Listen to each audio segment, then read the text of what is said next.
तर सकाळी इतका खतरनाक विषय पाहून अंगाला डायरेक्ट काटेच आले माझ्या. मॉर्निंग मंडळी, मी तुमचा लाडका गौरव आज निघालो मग गणपती बाप्पाचं दर्शन घ्यायला वारजेला. त्यातच पोटानं आवाज दिला, मालक आमच्याकडे पण पहा. मग घेतला मस्त पोह्यांवर ताव मारून. म्हटलं आधी पोटोबा मग विठोबा. त्यातच आपली मित्रमंडळी भेटली, घेतले मग त्यांना पण मस्त आपल्या ब्लॉग मध्ये ऍड करून. तर मला मस्त बाय वगैरे करून निघालो. तितक्यातच मग आली आपली बस.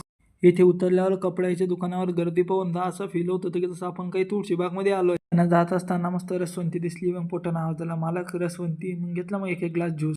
फायनली पोहोचलो मग आपल्या गणपती बाप्पाच्या मंदिरात. सुरुवातीला मस्त आपल्या श्रीरामांचं दर्शन वगैरे घेतलं.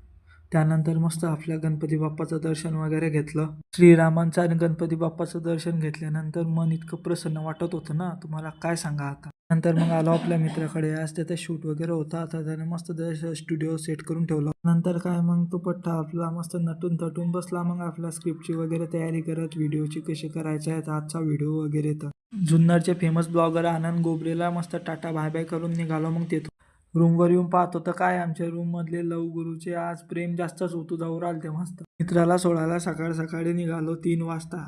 बाईकवर इतकी थंडी वाजत होती. इतके जर कष्ट लाईफ मध्ये घेतले असते तर 100% अंबानीपेक्षा जास्त श्रीमंत झालो असतो. बस स्टॉपला जाताच केबी मित्राची बस लागलेली होती. मग त्याला मस्त बसमध्ये बसून वगैरे टाटा बाय बाय करून दिला मग त्याला आजचा निरोप. रूमला रिटर्न येताना इतका भयानक ऍक्सिडेंट झालेला होता. त्यात इतकं तरी बरं झालं की त्यात कोणतं जीवितहानी झालेली नाही. त्यानंतर निघालो मग तेथून रूमला. जर तुम्हाला ब्लॉग आवडला असेल तर घ्या मग लाईक आणि सबस्क्राईब.